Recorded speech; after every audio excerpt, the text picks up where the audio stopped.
So what advice would you give to someone that was experiencing, that stress and it was affecting their leadership? Yeah, it's a really good question, actually.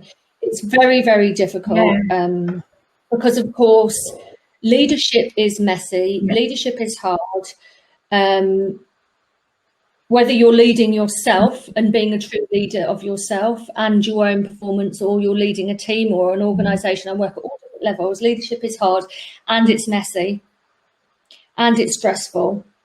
So I think the first bit of advice I would give is, really know that you're not alone.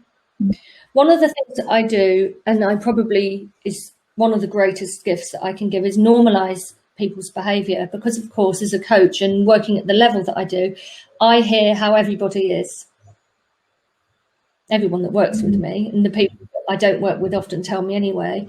So I know that, when you're in a situation, you're stressed and you're not feeling so good and whatever it might be, you think you're the only one, but you're not. So one of the things that I do is normalise. So I would say to anybody going through stress and that, it is completely normal. And I tell you what, most people, with the level of uncertainty at the moment and the level of pressure on every single business is, most leaders and teams are under pressure and are heightened and in a heightened stress. Mm-hmm. So I would say, number one is I would normalise it and say you're not alone. I really do think that there's a huge amount of value in sharing and talking in trusted relationships with people. So whether that's with your boss in your team, with your peer group, getting a mentor or a coach or something is really getting a thought partner, anywhere where you can go and you feel safe to get a bit of support or just talk through stuff. We all need a safe place to go. We need encouragement. We need to be listened. We need to be acknowledged. And once we increase our awareness and we also accept and we educate ourselves and we're all sort of quite smart and we get the support we need for the time, the rest is, I could talk about emotional intelligence methodology or systems thinking or neuro leadership or something like that. But the bottom line is, if we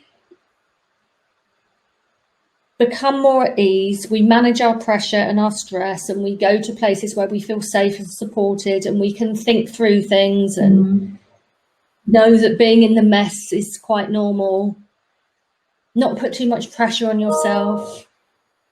There's quite a lot of advice I would give, but and the thing is about being isolated and being remote, those things that would normally happen naturally in groups of people are not happening. So when I said before it's being a bit more thoughtful, I think we have to think more, okay, so we need some meetings for us to have proper conversations with each other and structure them and hold them safely, and get tasks out of the way. So with my leadership programs, I don't have PowerPoint slides. It's not task, it's connection, collaboration, which of course leads to creativity, problem solving. So, be thoughtful about getting yourself into situations where you can actually connect with people and have genuine, proper conversations. Yeah, as you say, it's simple, isn't it? But it's the simplest things that you forget, and you forget to do. It really is. And remember the task focus as well. This is another thing that I will say. What we all do when we're under pressure, and of course we're in high-performing organisations, most of us, that demand results and demand a lot of tasks. Yeah.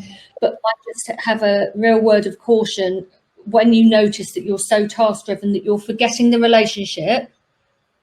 It's the relationship and the task.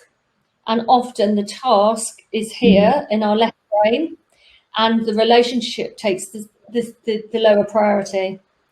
And we know that that's the most productive thing, and the relationship takes too much time and we don't have it. But what happens, you start seeing the fallout of that. Yeah. When people are not looked after and they're not listened to, and the relationship is not given the attention it needs, and the task is the absolute priority over the relationship consistently. It's the same with kids. Same with my daughter. If I'm constantly on the task and I ignore the relationship, our whole family system goes down. It's the same in an organisation. Yeah. Really, really interesting.